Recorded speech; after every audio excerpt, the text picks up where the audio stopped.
अस्सलाम वालेकुम व्यूअर्स, अल्लाह पाक बेशुमार नेमतों और उसकी रहमतों को शुक्राना अदा करते हुए अपना किचन ऑफिशियल में हम आपको खुशामदीद करते हैं और उम्मीद करते हैं आप सब लोग खैरियत से होंगे, ठीक ठाक होंगे। अल्लाह ताला हम सबको अपने हिफ्ज़-ओ-मान में रखे, आमीन सुम्मा आमीन। मैं अपने व्यूअर्स के लिए आज बहुत ही बेहतरीन किस्म की मटन कोफ्ता रेसिपी लेकर आई हूँ। बहुत ही मज़े की बनने वाली है और कुछ नए अंदाज के साथ और कुछ पुराने अंदाज के साथ, लेकिन बहुत ही टेस्टी बनने वाली है और तमाम टिप्स और ट्रिक्स के साथ। मैंने आज सिर्फ इसका मटेरियल तैयार करके इसके कोफ्ते बना के और फिर इसको सेव करने का तरीका आपसे शेयर करना है। तो इसके लिए मैंने लिया है जी हाफ के जी मटन और हाफ टी स्पून इसमें हल्दी पाउडर लिया है, हाफ टी स्पून इसमें छोटी इलायची का पाउडर लिया है, इससे बहुत ही अच्छी खुशबू आएगी। हाफ टी स्पून इसमें भुना कुटा जीरा लिया है और 1 टीस्पून इसमें पिसा हुआ धनिया लिया है, हाफ टी स्पून इसमें कुटी हुई लाल मिर्च ली है, हाफ टी स्पून इसमें पिसी हुई लाल मिर्च ली, हाफ टी स्पून इसमें काली मिर्च पिसी हुई ली है और इसी तरह जी हाफ टी स्पून इसमें नमक लिया है, हाफ टी स्पून इसमें पिसा हुआ गरम मसाला लिया है और ये 80 ग्राम यानी 8 टेबल स्पून मेरे पास है जी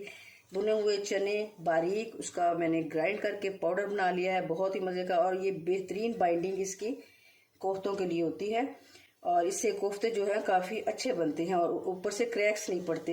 ये कोफ्तों में अक्सर लोगों की ये शिकायत होती है कि क्रैक्स वगैरह बन जाते हैं, तो उससे बचने के लिए ज़रूरी है कि आप ये कीमा जो है ये मशीन से 2 दफ़ा निकलवाएं।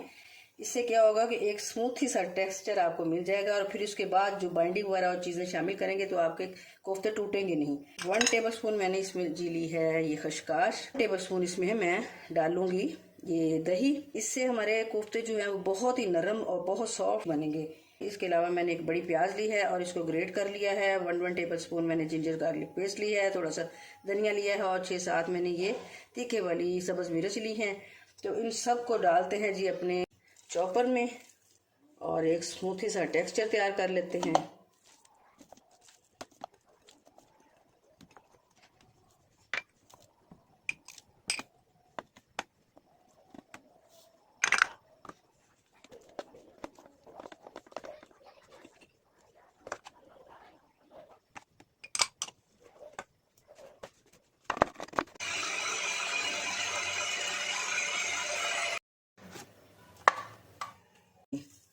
तो अब माशाल्लाह बड़ा ज़बरदस्त नरम नरम और बड़ा जूसी जूसी जो इसका मटेरियल जो है वो रेडी हो चुका है। अब हम इसे डिश में निकालते हैं।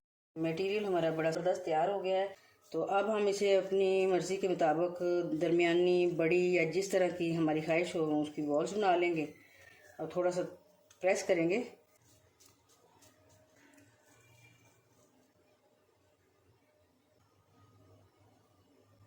और यकीन जानिए ये जो मिसाले इसमें मैंने इस्तेमाल किए हैं इससे बड़े टेस्टी हमारे कोफ्ते जो हैं वो तैयार होंगे। ये इस तरह एक एक करके सारे हम रेडी कर लेंगे और ये तकरीबन महीने भर के लिए हम इसे इस्तेमाल कर सकते हैं, या अचानक घर में मेहमान आ जाते हैं तो कभी इस्तेमाल करने पड़ जाते हैं तो फ़ौरन निकाले और फ्राई किए और बस मसाला भुना और तैयार कर लिए। तो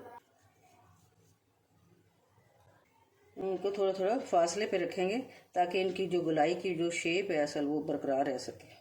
तो सेम इसी तरीके से बीफ के कोफ्ते भी आप बना सकती हैं, बहुत ही टेस्टी बनते हैं। तो ये मैंने हाफ के जी लिया था तो इसमें तकरीबन 21 के करीब मेरे ये कोफ्ते रेडी हुए हैं 2 घंटे फ्रीज़र में और फिर इसके बाद अगला स्टेप आपसे शेयर करेंगे। 2 घंटे के बाद ये जी हो गए हैं जी हार्ड। तो अब हमने इनको अलग अलग कर लिया है, थोड़े से ये हार्ड हो गए हैं। अब हम एयर टाइट कंटेनर में कुछ हम सेव कर लेंगे और कुछ इस तरह इसमें जिप लॉक वाले जो बैग हैं इसमें सेव कर लेंगे। इस तरह हमें बड़ी ज़्यादा सहूलत होगी।